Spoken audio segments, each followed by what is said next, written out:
You all know Jon Snow, the king in the north, and savior of the seven kingdoms.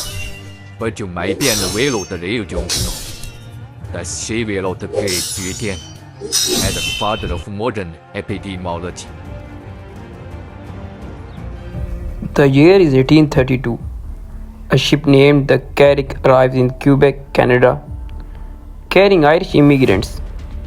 But it carried something else in its cargo hold: cholera, that spread like a wildfire, killing thousands from Canada to UK.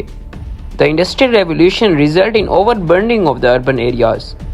Overpopulation, poor sanitation, and waste disposal were the major factors that contribute to the fast spread of the cholera.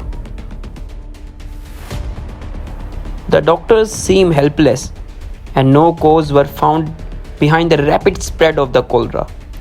Some of the leading scientists believed in miasma, the idea that cholera was spread by the bad air or fumes.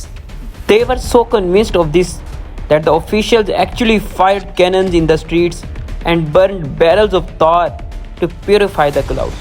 Imagine that, trying to fight a bacteria with a smoke, but all in vain. The death code keep rising and keep rising. Here enters our hero, Dr. Jon Snow. When the outbreak hit Soho, he did not look at the sky. He looked at the ground. He started mapping the deaths, and he found a chilling pattern. Nearby, all the deaths were clustered around a single spot: the public water pump on the Broad Street.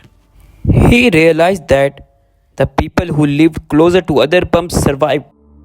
Snow took his findings to the local guardians.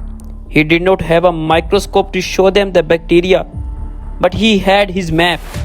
He convinced them to do one thing: remove the handle from the Broad Street pump.